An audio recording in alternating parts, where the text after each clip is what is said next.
নমস্কার বন্ধুরা, আপনারা দেখছেন Krishna kitchen blog. Krishna kitchen ব্লগে আপনাদের সবাইকে স্বাগত। আজকে বানাবো আলু সজনে ডাঁটা দিয়ে রুই মাছের ঝোল। তো এখানে থালাতে উপকরণ নিয়ে নিয়েছি সমস্ত আলু, সজনে ডাঁটা আর মশলা পেস্ট করে নিয়েছি, আদা, জিরে, ধনে, কাঁচা লঙ্কার পেস্ট। তো থালা এক সাইডে রেখে দিয়ে নিয়ে নিয়েছি অন্য একটা প্লেটে রুই মাছ। এখানে রুই মাছ নিয়েছি 4 পিস। মাছগুলো ভালো করে ধুয়ে পরিষ্কার করে লবণ হলুদ মাখিয়ে রেখেছি আগে থেকে, আর কিছুটা পরিমাণ ডিমও আছে সাথে। তো কড়াইয়ে দিয়ে দিলাম পরিমাণ মতো সরিষার তেল। আজকে এই রান্নাটা খুব সহজভাবে বানাবো আর খেতে কিন্তু দারুণ হবে। তো তেল খুব সুন্দর করে গরম করে নেওয়ার পর মাছগুলো আমি একটা একটা করে খুন্তি দিয়ে তেলে দিয়ে দিচ্ছি।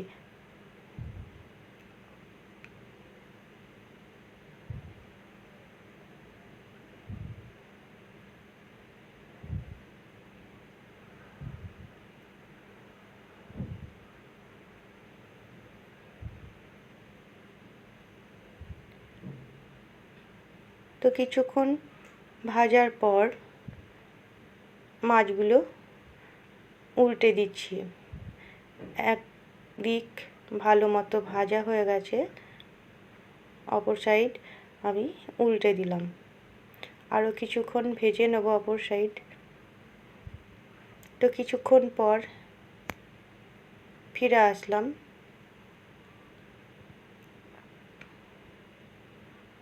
দেখুন মাছগুলো খুব সুন্দর করে ভাজা হয়ে গেছে, আমি তুলে নিচ্ছি অন্য পাত্রে।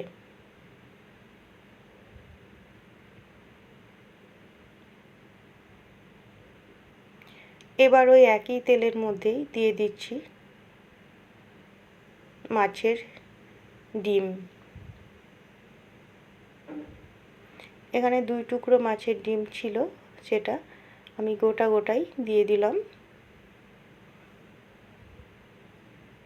তো মাছের ডিমটা ভালো করে ভেজে নেব।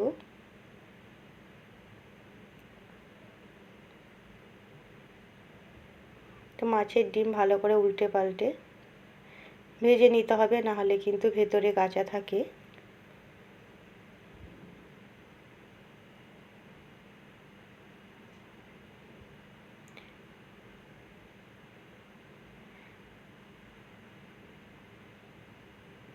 ডিমগুলো মাঝখান দিয়ে আমি কেটে দিচ্ছি খুন্তি দিয়ে, তাহলে কিন্তু খুব সুন্দর করে ভাজা হবে আর খেতেও ভালো লাগবে।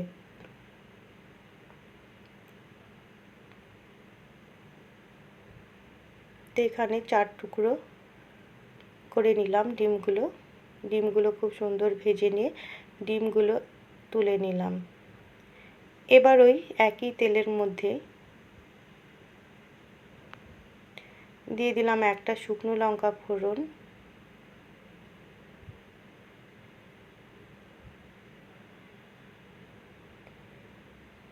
হাফ চামচ 5 ফোড়ন আর একটা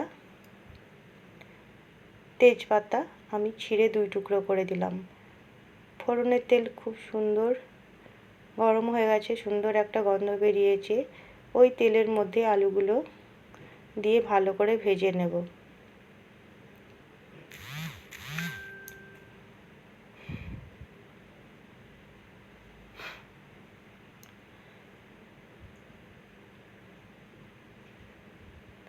সামান্য পরিমাণ লবণ আর হলুদ দিয়ে আলুগুলো ভেজে নিচ্ছি। তো খুন্তি দিয়ে খুব সুন্দর করে নেড়ে দিলাম, ঢাকা দিয়ে দিলাম। এর ফলে আলুগুলো খুব সুন্দর ভাজা হবে তাড়াতাড়ি আর অনেকটা নরমও হয়ে যাবে। তো দেখুন আলুগুলো কিন্তু খুব সুন্দর ভাজা হয়ে গেছে।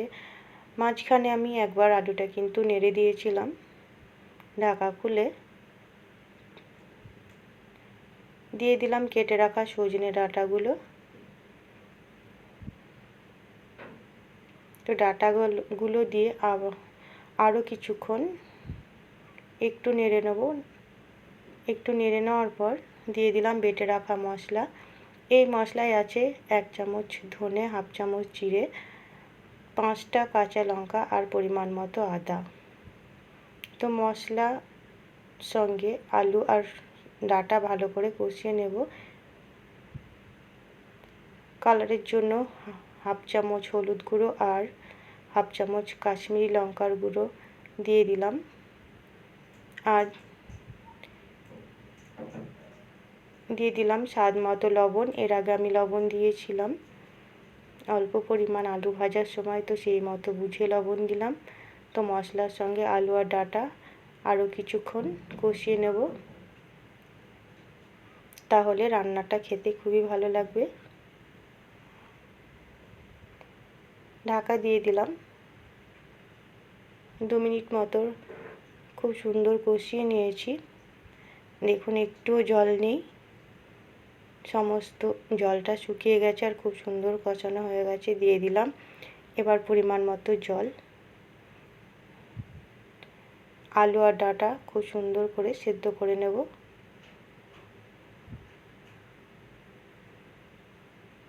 ভালো করে নেড়ে দেওয়ার পর ফুটিয়ে নেব কিছুক্ষণ।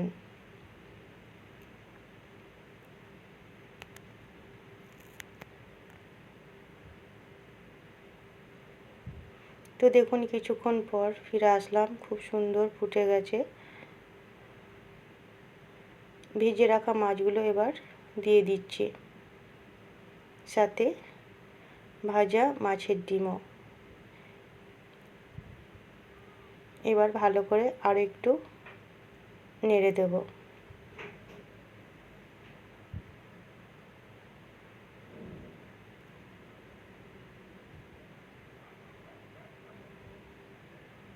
আরও 2-3 মিনিট মতো ফুটিয়ে নেব, তাহলে কিন্তু খেতে খুব সুন্দর হবে আর মাছ ও ডিমের মধ্যে ঝোলটাও ঢুকে যাবে, খেতে ভীষণ টেস্টি হবে। তাহলে বন্ধুরা কত সহজে তৈরি হয়ে গেল আলু সজনে ডাঁটা দিয়ে রুই মাছের ঝোল। আপনারা অবশ্যই একবার এইভাবে বানিয়ে খাবেন, দেখবেন খুবই ভালো লাগবে আর গরম ভাতের সঙ্গে খেতে কিন্তু দুর্দান্ত লাগবে। তাহলে আমার চ্যানেলে নতুন বন্ধু হয়ে থাকলে সাবস্ক্রাইব করে পাশে থাকবেন আর রেসিপিটি ভালো লাগলে লাইক শেয়ার কমেন্ট করবেন। সম্পূর্ণ ভিডিওটি দেখার জন্য অসংখ্য ধন্যবাদ। আবারও চলে আসবো নতুন কোনো রেসিপি নিয়ে। ভালো থাকবেন, সুস্থ থাকবেন।